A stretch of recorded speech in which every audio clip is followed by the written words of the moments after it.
Hello students, आज के पहले की वीडियो में आपने पादप जगत के लक्षणों को जाना था कि वास्तव में पादप जगत के क्या फीचर्स हैं, क्या उनके लक्षण हैं, आप उनको कैसे आइडेंटिफाई करोगे, आप उनकी पहचान कैसे करोगे। आज बेटा बात करेंगे आज की वीडियो में पादप जगत का वर्गीकरण। देखिए, वर्गीकरण मतलब क्या? हमने पूरे पादप जगत को उनके लक्षणों और उनकी संरचना के आधार पर अलग अलग वर्गों में बांट दिया, जिससे पादपों के अध्ययन में सुविधा और उनके बारे में जानने में बहुत ही सरलता हुई। लेकिन वर्गीकरण में जो सही वर्गीकरण होता है वो बेटा प्रारंभ में नहीं आता। अलग अलग वैज्ञानिक आते हैं, वो अपने अपने तर्क के आधार पर अलग अलग वर्गों में पौधों को विभाजित करते हैं। चलिए आइए देखते हैं। एक वैज्ञानिक हुए आइकलर वैज्ञानिक ने पादप जगत को, प्लांट किंगडम को दो सब किंगडम में डिवाइड किया। आइकलर वैज्ञानिक जो साइंटिस्ट थे, इन्होंने क्या किया? आइकलर वैज्ञानिक ने पादप जगत को क्या किया बेटा? टू सब किंगडम्स में डिवाइड किया। पहला सब किंगडम क्या था? क्रिप्टोगैम। और जो दूसरा सब किंगडम था वो क्या था? फेनोरोगैम। क्योंकि एक प्लांट किंगडम है और प्लांट किंगडम के दो सब किंगडम बनाए, टू सब किंगडम में इसको डिवाइड किया। जो पहला सब किंगडम था वो क्या था? क्रिप्टोगैम। पहला सब किंगडम क्रिप्टोगैम या अपुष्पोद्भिद बनाया, और जो दूसरा किंगडम बनाया वो उन्होंने क्या बनाया? दूसरा सब किंगडम इन्होंने जो बनाया उसे क्या नेम दिया? पुष्पोद्भिद या फेनोरोगैम। सब किंगडम मतलब होता है उपजगत। तो पादप जगत को दो उपजगतों में बांटा। पादप जगत को दो उपजगतों में क्या किया? उपजगत में क्या किया? वर्गीकृत किया। उपजगत में वर्गीकृत किया। पहला कौन सा था? पहला जो जगत था वो उनका था अपुष्पोद्भिद। और जो दूसरा जगत था वो कौन था बेटा? पुष्पोद्भिद। क्लियर?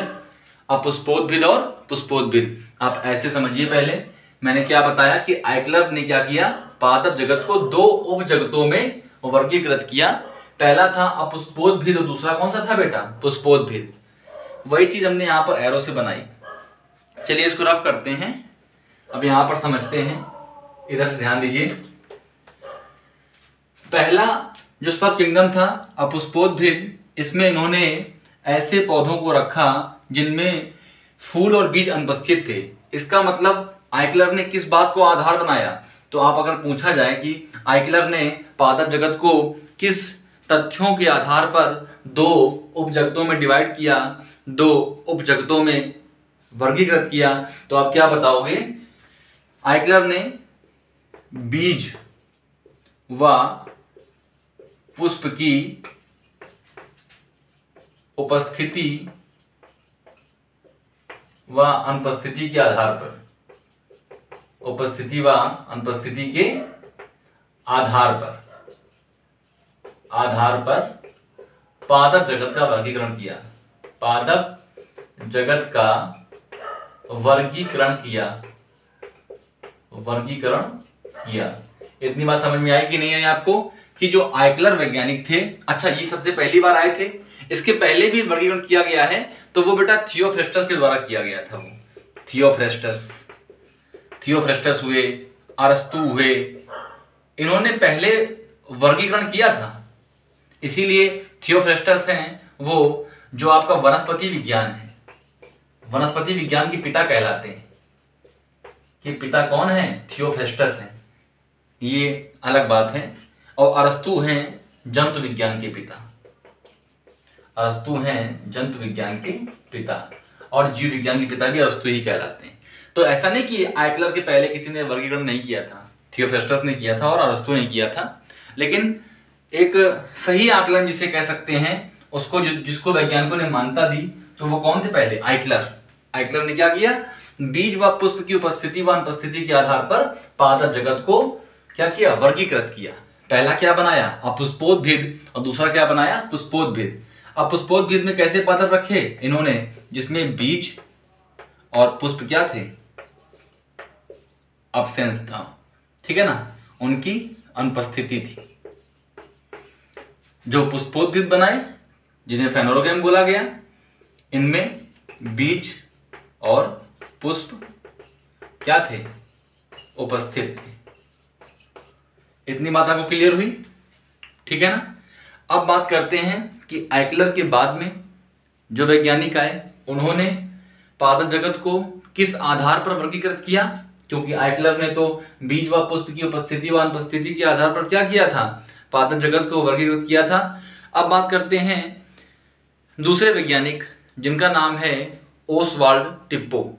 ठीक है, ओसवाल्ड टिप्पो की बात करते हैं। इसके पहले समझिए कि आइकलर ने अपना जो वर्गीकरण है ये कब दिया था?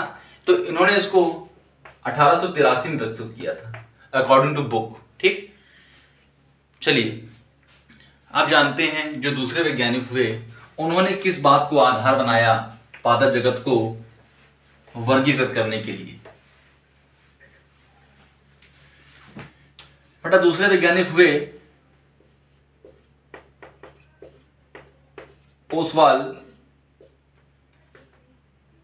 टिप्पो। ओसवाल्ड टिप्पो के अनुसार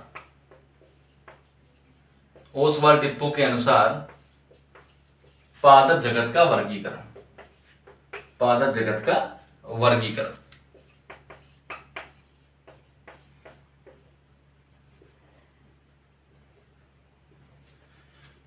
ठीक है, प्लांट किंगडम का जो क्लासिफिकेशन हुआ अकॉर्डिंग टू ओसवाल्ड टिप्पो, वो क्या था? उसका आधार क्या था? मेरी बात समझिएगा। ओसवाल्ड टिप्पो ने अपना जो मत दिया, ये किस बात को आधार बनाकर दिया और कब दिया? तो ओसवाल्ड टिप्पो ने 1942 में अपना ये मत दिया या अपना ये वर्गीकरण प्रस्तुत किया। और किस बात को आधार बनाया? तो ध्यान देना, ओसवाल्ड टिप्पो ने किस बात को आधार बनाया? तो ओसवाल्ड टिप्पो ने भ्रूण की उपस्थिति, बात समझते आइएगा, भ्रूण की उपस्थिति व अनुपस्थिति के आधार पर, भ्रूण की उपस्थिति व अनुपस्थिति के आधार पर पादप जगत का क्या किया? वर्गीकरण किया। कितनी बात आपको क्लियर हो गई होगी कि ओसवाल्ड टिप्पो ने भ्रूण की उपस्थिति व अनुपस्थिति के आधार पर पादप जगत का वर्गीकरण किया। बच्चों भ्रूण क्या होता है? तो आप समझिएगा कि लैंगिक जनन के पश्चात, लैंगिक जनन, अब सर लैंगिक जनन क्या है? तो लैंगिक जनन उच्च कोटि के जीवों में होता है। इसमें नर युग्मक और मादा युग्मक मिलते हैं आपस में। नर युग्मक और मादा युग्मक का क्या होता है? संलयन होता है, जिससे बनता है युग्मनज, और युग्मनज से बनता है भ्रूण। ठीक, अगर युग्मनज से सीधे भ्रूण ना बने, कोई और संरचना बन जाए, तो क्या कहलाएगा वो? भ्रूण की अनुपस्थिति। लेकिन अगर भ्रूण बन रहा है तो वो क्या हो जाएगा? भ्रूणी पादप हो जाएंगे। तो ओसवाल्ड टिप्पो के अनुसार क्या हुआ? ओसवाल्ड टिप्पो ने क्या किया? भ्रूण की उपस्थिति व अनुपस्थिति के आधार पर पादप जगत का वर्गीकरण किया। अब ये कैसे किया? ध्यान दीजिए, आगे देखिए।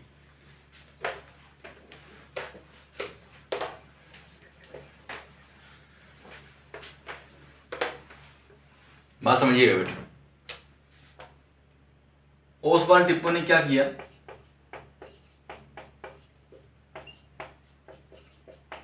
ओसवाल्ड टिप्पो ने क्या किया?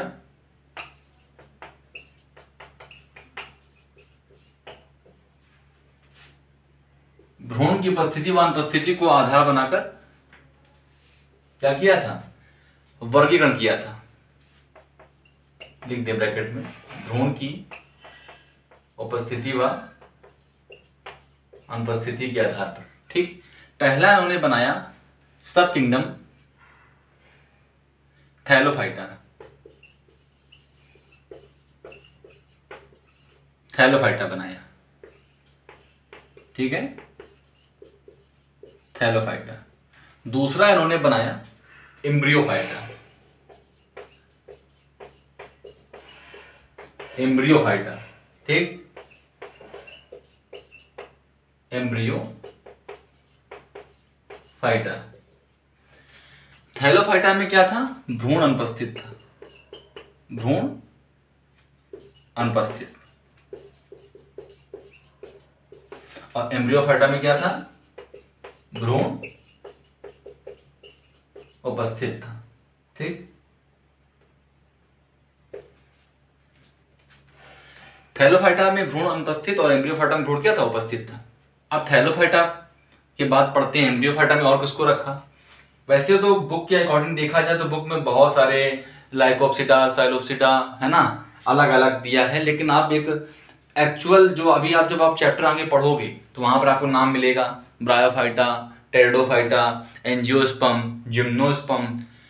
ये सर कहाँ आ गए? तो समझिएगा, थैलोफाइटा में केवल हम शैवाल को जगह देते हैं। शैवाल देखते तो वैसे वास्तव में कवक को भी हैं, लेकिन जगह तो उसमें कवक को भी दे सकते हैं, लाइकेन को भी दे सकते हैं, देते ही हैं। लेकिन अगर साइंस में देखा जाए तो जो कवक है ये कैसा होता है? परपोषी होता है, इसलिए पादप जगत में नहीं आता।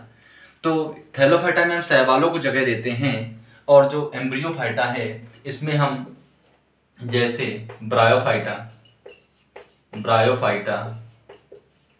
ठीक, टेरिडोफाइटा,